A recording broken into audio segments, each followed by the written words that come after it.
Anatole over Paris by Eve Titus. Pictures by Paul Galdon. Bless you. God bless you. And this was written in 1961. In all France, there was no mouse more famous than Anatole. From midnight till dawn, unseen by human eyes, he worked as cheese taster at the Duval factory. One day he found an old, torn giant of a kite on the boulevard. Little did he dream that it spelled D-A-N-G-E-R. Tying it to his bicycle, he cried, "Find your skippers! My 6 charming children will shout with delight at the sight of this mighty kite."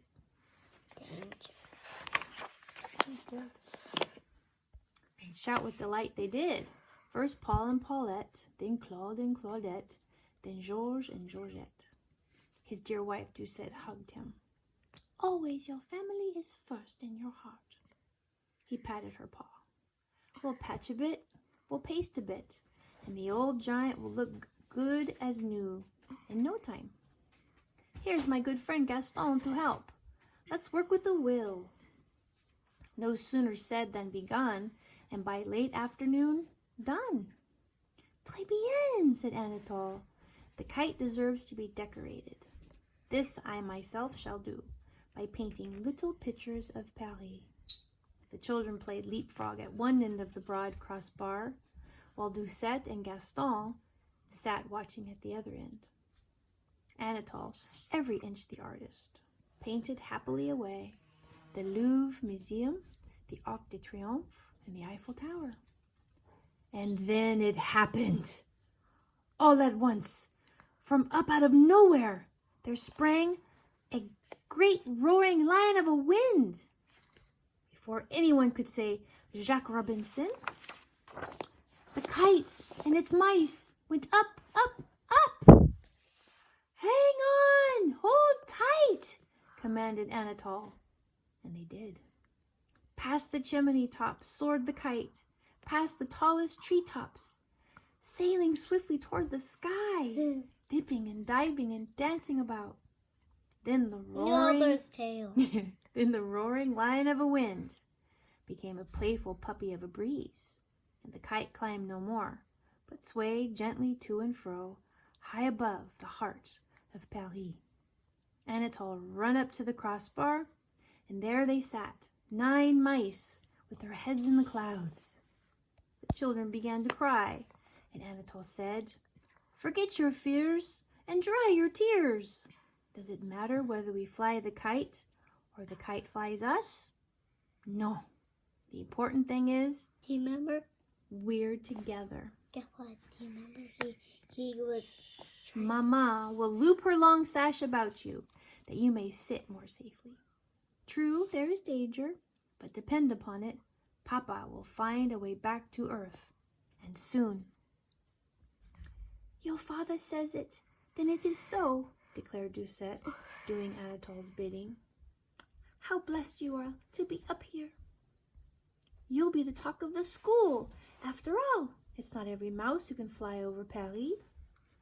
At that the children smiled and stopped crying. The old mouse looking up at them. Anatole also smiled, but his heart was also heavy.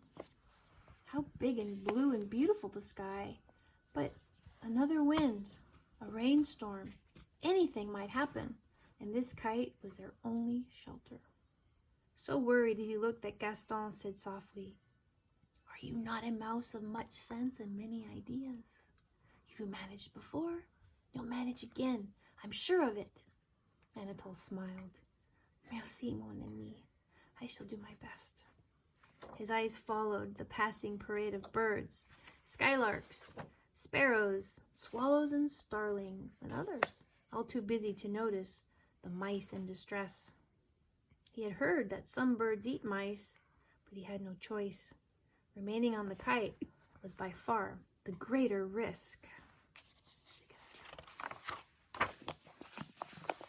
"Attention!" he said loudly. "I am the captain of this kite. Mama is mate, Gaston is lookout. The children are sailors. With this breeze, we should reach ground by morning. But warm beds are better than a chilly night on a kite. 1 or 2 kind birds could land us now, before dark. It is only fair that such goodness should be rewarded. As the saying goes, he who gives nothing gets nothing. He turned to the children. Sailors, empty your pockets. Oui, mon capitaine! Saluting smartly, they obeyed. He inspected the curious collection. 2 lollipops, 4 bottle tops, 6 lemon drops, 8 candy cats, and a squashed chocolate eclair. He pointed to the eclair. Perfect! What bird could resist? Bird ahoy! Bird ahoy! Called Gaston from above. Anatole hid the eclair behind him, his heart beating wildly. Be it friend or foe, he was ready. Soon, He's cute. a black bird flew up and stared in surprise. Tiens, I, Bonaparte, have seen many strange sights. He But should have a pulled kite them full of to mice? I can't believe my eyes. You can believe your eyes, said Anatole earnestly. We are mice, all right, tired and hungry and homesick. We need the help of a fine big bird like yourself. Who could so easily pull this kite back to earth? It would be a good deed indeed. Will you do it? No, replied Bonaparte rudely. I happen to be in a hurry. My wife's fixing my favorite dish, wiggly worm salad.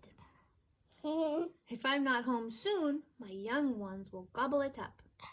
Let someone else help you. I must fly. Goodbye. Wait, cried Anatole, waving the eclair in the air. Behold, your reward.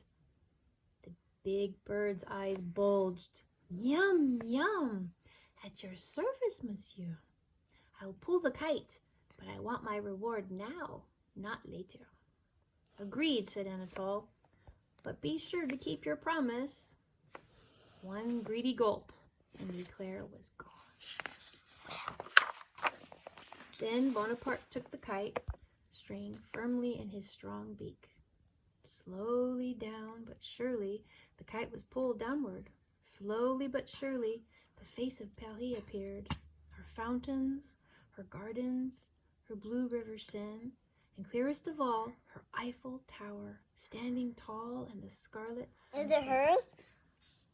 Upon spying the tower, Bonaparte smiled slyly. The rascal's up to no good, guessed Anatole, and he was right. Ah. Down swooped Bonaparte at dizzying speed, dumping the kite full of mice on top of the Eiffel Tower. There, he said, half a good deed is better than none. What may be an eclair to a mouse is but a crumb to a bird. If I hurry, I may still get my wiggly worm salad. But what's to become of us? asked Doucette. Please don't go. Bonaparte shrugged. Cheer up. Remember the old French saying, one never goes so far as when one doesn't know where one is going. Or did Columbus first say this? Well, Columbus? no matter. Wait. Be glad I was pleased to meet you and not to eat you. Adieu. Be a bird of your word, begged Anatole. Finish the job. But it was no use. The flighty creature had flown. Birds, they're all alike. They're all alike, grumbled Gaston. Featherheads. But as for the big brute who just abandoned us, fee-fi-fo fiddlesticks. White fiddlesticks. After that, they huddled together, as miserable as mice could be, and even Anatole wore a long face. All were silent until Doucette said, You'll save us, chérie. How you will do it, I do not know. But do it you will. Much encouraged, he replied.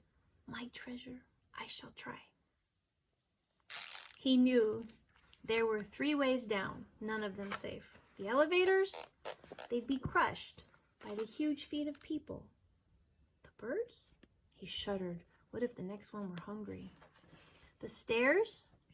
The tower reached to 1,000 feet up. 100 men to one another's shoulders would not stand as tall. Clearly, so many steps were not for little legs of mice. Grown-ups might manage, but children would need to be carried. A slip of the paw, a fall, and again he shrugged. He shuddered.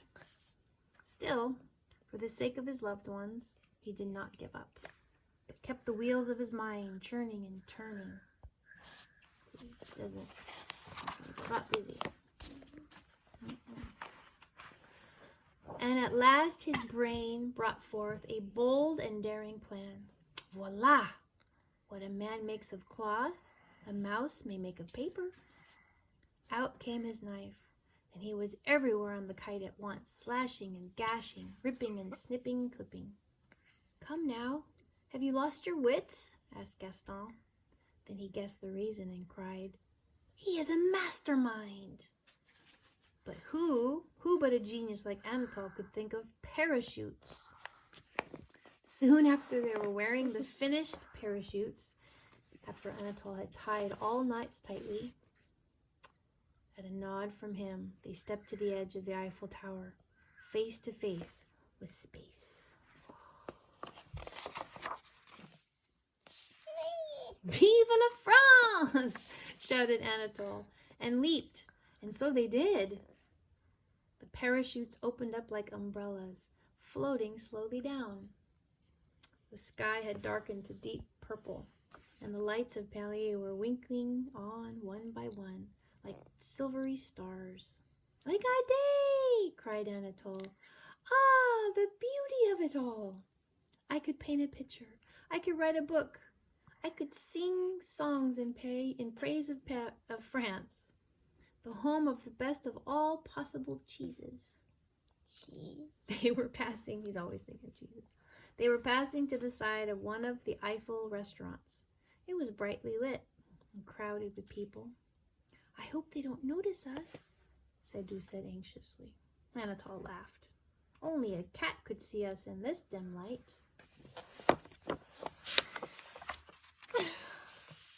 For once, Anatole was wrong. They were seen by a man. The man mistook them for what they were not and shouted, Go back to bars, you midgets. France is for the French. Rubbish, said his wife. They're nothing but a pack of mice. Others rushed to the window to see what they could see. Some sided with the husband, some with the wife, and soon everybody was arguing with everybody else. In the scuff and scuffle, a waiter dropped his tray. Frogs' legs were here and there, slippery eels slid everywhere, and some stale stew landed in the lap of a lady lawyer. He dropped them? What a hullabaloo! The diners couldn't dine, the waiters couldn't wait, and the manager couldn't manage. Quiet, quiet, screamed the poor man, but nobody heard. Are we mice or Martians? Asked Anatole to the giggling mice. Such silly people. Look, we're very near the ground, but their troubles weren't over yet. This time, a wicked wolf of a wind picked up the mice. It huffed and puffed, it howled and yowled, and it blew them far from the Eiffel Tower before it vanished. Well, They dropped their little kites, right? Well, thought Anatole wearily, what next on this day of surprising surprises? The Statue of Liberty, perhaps? But there below them, who could believe it, was the roof garden of the Duval cheese factory. They landed on the plump, round middle of Monsieur Duval, who had fallen asleep while waiting for his wife. Charlemagne, the good man's cat, napped in a chair nearby. The sleepers did not stir, nor skip a single snore, for naturally those who landed were as quiet as mice. Anatole led the way downstairs to the big front door, easily squeezing their small selves under. They stood upon good French soil again, at last. Oh. Anatole rolled his eyes towards the sky. Quel voyage! They began a merry round of kissing. My dear Doucette, cried Anatole, kissing her both cheeks. My dear Anatole. Oh, my dear Anatole, cried Gaston, kissing her on both cheeks. Two girls. My dear Georgette, said Paul. My dear Claudette, cried Claude. My dear Georgette, cried Georges. And so it was, with kiss after kiss after kiss after kiss. The French. Then Gaston said, this hero of the air has saved us all. He shall live forever in the hearts of his fellow mice. For Anatole, there were 3 words, brainy, brilliant, and brave. Standing on their heads, the children sang loudly and proudly, a wee squeak, mouse magnifique, a wee squeak, mouse magnifique. Some friends happened by and offered them a lift home. 2 on a bicycle, all headed happily for the mouse village. But that was not the end of the matter for Anatole. On the walls of a well-known mouse hole in the Museum of the Louvre hangs a fine painting, Sailors in the Sky. The artist? Anatole. And in all France, from Calais to Marseille, the best-selling book among mice... There's Anatole and there's the girl. Is Parachutes Over Paris. The author? But of course, Anatole. Gimme.